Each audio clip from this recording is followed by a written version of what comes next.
That's not the real color of gold. That looks fake as shit. You can tell that's gold plated. That dude is definitely rocking a gold plated chain, 100%. What is that, 10 karat? Ugh. Gold tones, gold dipped, gold polish, gold toner.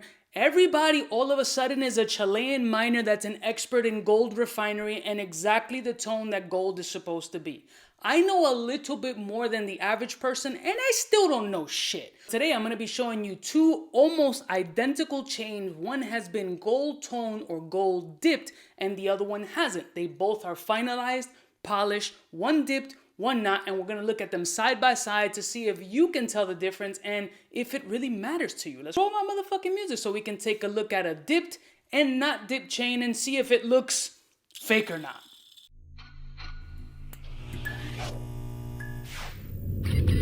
I'm kind of a big deal.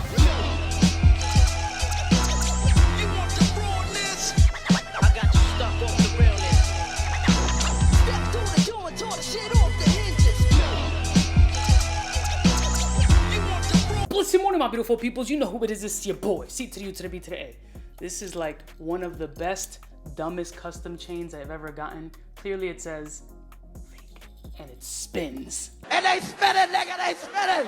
They spin it, nigga, they spin it! Now this is fake as shit and I love it. I get more pieces like this just saying fake on it because it's amazing. I think Gucci, what was it, Gucci that came out with a whole line that's on their actual Gucci pieces that it says fake on it? It's fucking sick. I got two identical chains in from Daniel Jewelry Inc. They were sent over to me by request because I wanted to see what the difference is side by side between a gold tone or gold dipped Cuban finalized as well as a non-gold dipped Cuban finalized. So I was put onto a video that people were putting Jacoji on blast for selling chains that are dipped in gold, which seemed crazy wild to me. But in another perspective, like the average consumer doesn't realize or know like standard jewelry practices in this game and think that they might have been getting scammed or something along those lines. Number one, he's not scamming nobody. Nobody would be in front of the screen just to out there scam. Like, he's got a whole business to run. What the fuck does it make any sense for him to try to scam you? That makes zero sense across the board. Let me put myself on blast trying to scam people and then get them to buy the product. So no, there's no way, shape, or form that that dude is trying to scam anybody. Italian and a lot of jewelry manufacturers dip their gold. It gives it an extra vibrancy of color as well as a level of protection to the gold pieces. Not everybody who's looking for yellow gold is looking for yellow gold. They don't understand that yellow gold really comes from 24 karat gold, and that's the yellowest, fakest looking shit. Us Americans, because we're not used to 24 karat gold. Overseas, that shit is the dime a dozen. They do 24, 18 plus. Anything under that is blasphemy. But for us in America, we want to see that bright, bright yellow gold in a 10 karat piece, which is attainable to some people just by dipping the chain. It doesn't make the chain's construction and the overall materials in it fake at all because it's still a 10 karat chain or 14 karat chain.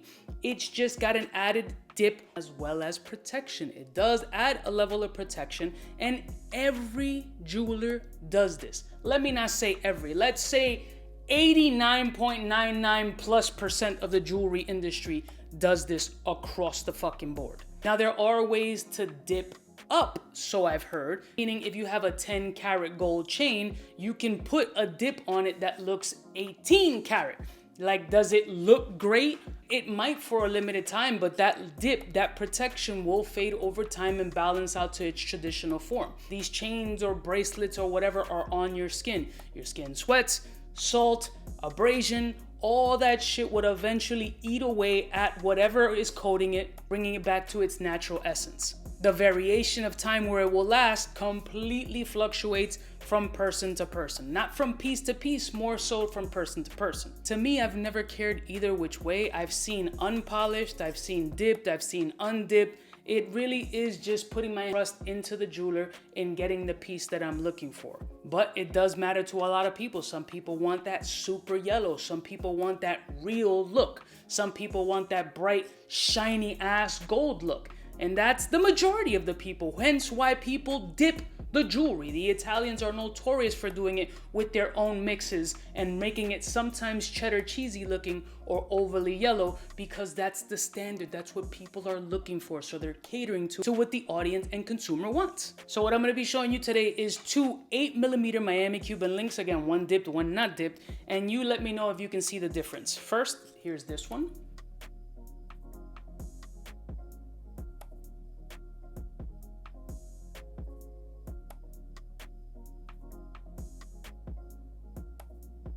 And next is this one.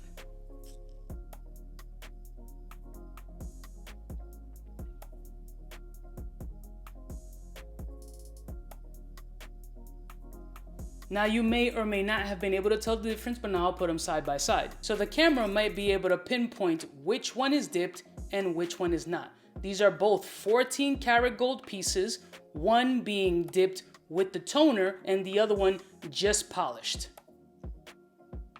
And as you can see, there is a tonality difference. Obviously, the one that's toned adds that gold look that you're looking for. Not dramatically different because some people don't go OD with the toning or dipping, but we also got to keep in mind that it's also done in bust down pieces to add some vibrancy, like this 8mm bust down Miami Cuban link.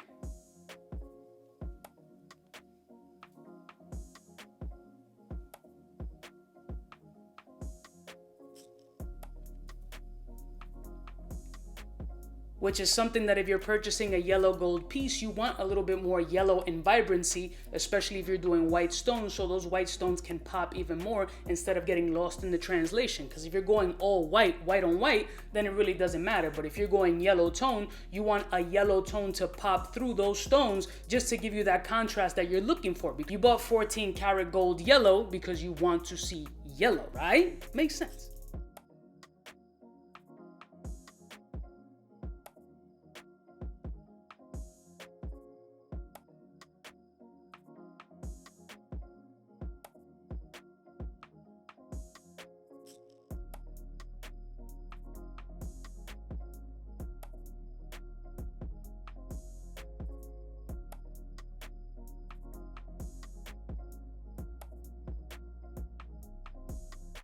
I hope those close-up shots were helpful. Here we go once again so you can see them side by side, so you can see the tonality difference between both of them. Personally, the non-dipped one does look a little bit on the whiter side as opposed to the 14 karat dipped one. Seems more of the traditional 14 karat gold color that we're all used to in the US. Again, I keep saying the US because the Middle East and overseas are used to higher grade, orangey, more natural 24 karat gold colors, as this is part of their everyday life and culture. For me personally, I don't mind the undipped version, but I would prefer the dipped version. I want a little bit more of that 14 karat gold color that I'm used to.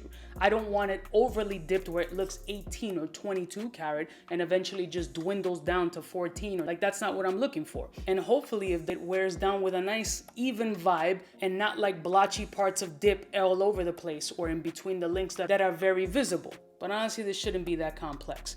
Most, if not all people, do dip their gold unless it's 22 or 24 karat gold. I personally don't know of anybody doing a dip on top of those higher purity golds, but I could be wrong. There is a possibility that they can actually dip it in the same color tone just for that added level of protection. Why wouldn't you want that level of protection? At the end of the day, this non-dipped one is still polished. It doesn't automatically get finished with this refinement and shine factor on it. It's artificially polished, and that will eventually gradually go away. It's all part of the jewelry. Diamonds are added for that extra fleck and that sparkle. Little details are added to enhance, to make things look nice. Now, keeping in mind, some of you are more purist or traditionalist, or have now all of a sudden become more purist and traditionalist now that you're jewelry experts and want something super duper natural. Well, if you are fine with a 14 karat gold having a more of a traditional whiter style color based on the alloys and compositions used, then maybe the jeweler cannot dip it for you and you can have it just as is, or just go with a higher purity, 18, 22, 24, and you won't need the dip or protection coverage over it. Now let's put these around the neck and see how those color changes affect the look. Once again, these are slightly over 8mm 14 karat gold. This is the one with the toner on it, and I believe this is about 26, damn near 28. Feels like a 28 almost. Net profile.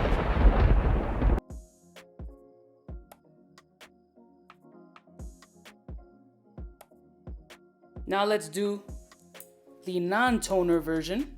Net profile.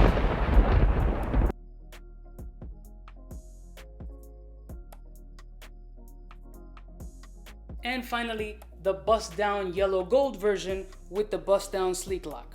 Icy profile.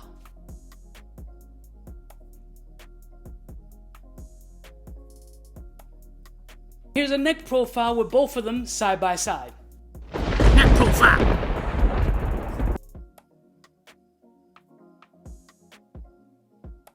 So I hope this little bit of information and shedding light on this gold dipping or gold toning and how it's not really frowned upon, it's actually jewelry standard, and how other brands are not trying to con you out of money or scam you or anything along those lines. It's almost standard jewelry practice for 10, 14, 18 karat and maybe possibly above. These are just some examples of them. If you're interested in any of these pieces, you can hit up Daniel Jewelry Inc. for these joints. Link will be in the description. And I love y'all motherfuckers from the heart, and I'll see y'all bitches next time. You know who it is, biggest in the game. Smooches.